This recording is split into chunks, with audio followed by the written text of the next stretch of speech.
But she did, but I knew she didn't feel the same about me. That also pushed me through.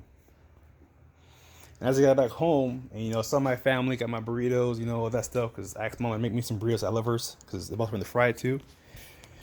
I also thought about Heather, the girl that I loved, still love, when I was in high school freshman year.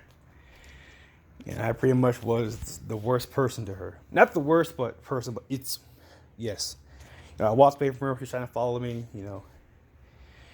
I didn't treat her nicely or the way that she should have been treated. Chalk it up to being a teenager or just me being an asshole. But yeah, it's yeah.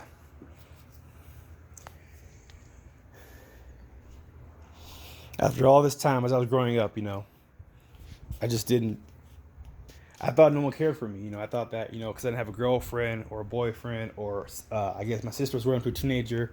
Mom was doing work, brother's doing his own thing, and yeah, I've been stuck in the house for a good long while. And the fact that I have this mental illness, that I decided to you know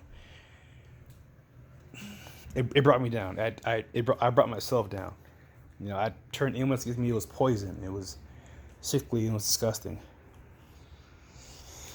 I know I had God in the Bible, but it was hard to even pick up and read it.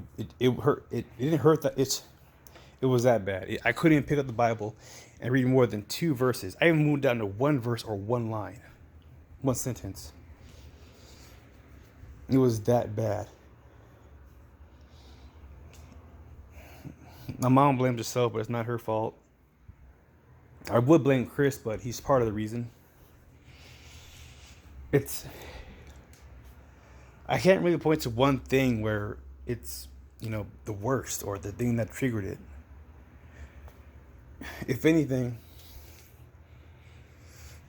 I could point to where I could go. I could stay in that same place I was, or I can look up and grab the hand that's trying to pull me out. So I did that. To let the hand pull me out with my own.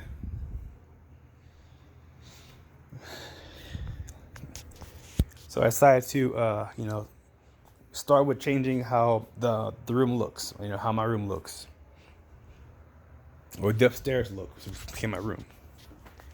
I started changing how that looks. Keeping myself cleaned up, washing my clothes often and often, showering a lot more.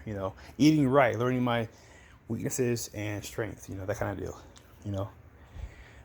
I had to know literally how far I fell, just to see how far up I can go, and I'm still trying to go up. It's not easy.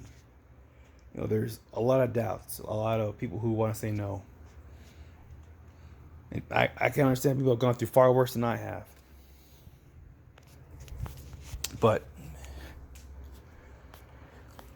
if it's a day that I could help Michelle or my mother or my brother Ray or my nieces or nephew, anybody, if I can give them one day of peace and happiness that they've never had in a while, I'll do that. If I can find a stranger, give them a container of water, food, or just bring them to the house, keep them here for a couple of days, I'll do that. You know what? I wouldn't record it. I wouldn't really record it just to say, hey, this is this person, this is how we live. No, I would just shake their hand, say, hey, how you going?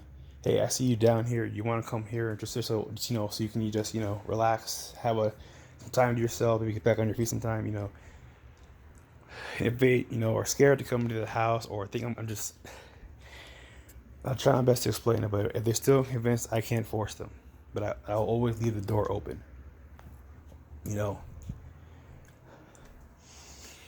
Recently, my douchebag father was trying to come back to the house. He came back one time. I had to make sure he watched where he put his hands on my mom, because that guy is still a married man, and I'm pretty sure my mom does not want him anymore. But I can't speak for her because, yeah. And then he brought his dog over the next time. That kind of stuff. Then I got on a phone call with him, cussed him out himself, says he's not my father, which I'm pretty sure I still think that in some ways, but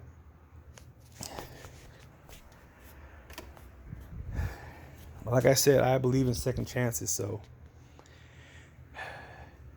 Chris Hughes, or where your Ray or dad, father, I'm sorry for the fight that we had. I really am. I can't say that I love you. I can't say that at all. It's not because that I have a hatred. I don't have a hatred. I just have a feeling you'll never change. You've been this way since I was a kid, and you've been this way now. So you know, I can't believe that until, I see it for myself. I'm pretty sure you work hard and stuff. Your life hasn't been as easy, I assume, growing up, or as it's been now. But I stand by what I said.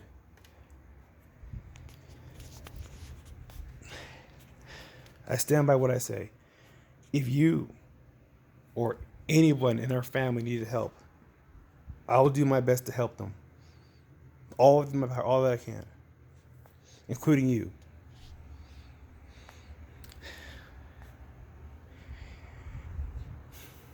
So I want to say that I'm sorry for how I reacted and treated you this time you were here, and I hope you can forgive me.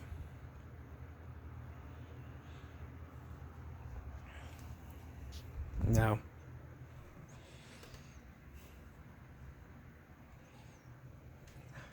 it's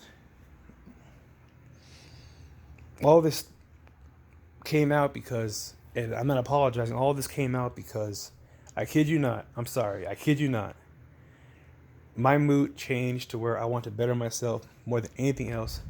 Surprisingly, it was not from the Bible or from, as I said, myself, or I believe it was myself, but it'll make sense later. The reason why that I was able to change so much was probably because of my mom, my sister, Ray, and Justin, but the hand literally that was pulling me out was my own. But it looked like Ellie. And those of you who don't know who Ellie is, and yes, I mean The Last of Us Part 2. If you don't know why I mean that, then clearly either you've played it in a way where you didn't like how it went because it wasn't your direction, or loved it so much because it went a way you didn't expect. Me, I'm just happy I played it. It's literally like one of the most amazing experiences to me. I know it sounds like I'm just, truth be told, it's an amazing experience. It really is. How far people will go with prejudice, hatred, lies, spreading fear. Being one person is just the voice. One person is, God incarnate. It's, especially nowadays,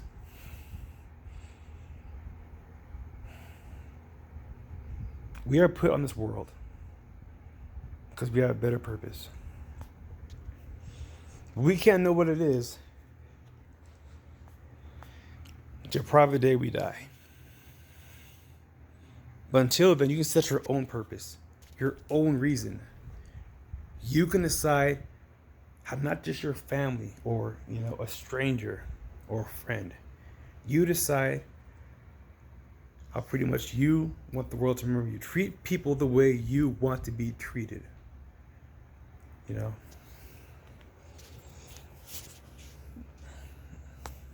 We're only here for less than 100 years, possibly. And those who are over 100 years, wow. But those of us who are here for a certain number of years, it's not how you end your story. It's pretty much where you leave it off at. For someone else to finish,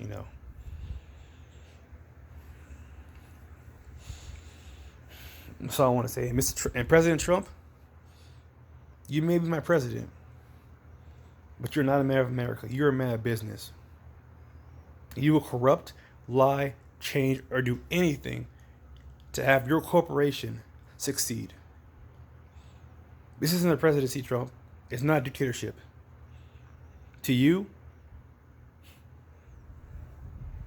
this is a bet. Bet to see if I can trick the American people to believe in my lies. Trick the American people to believe I have the cure for everything. Trick the American people to believe that my word is law.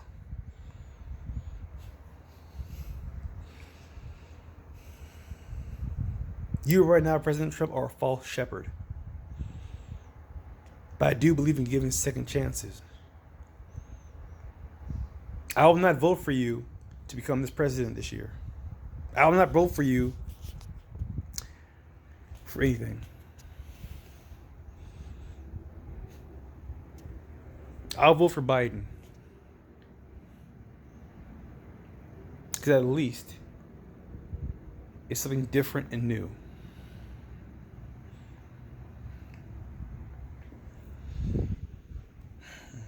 That's all I want to say to y'all. God bless and have a good day.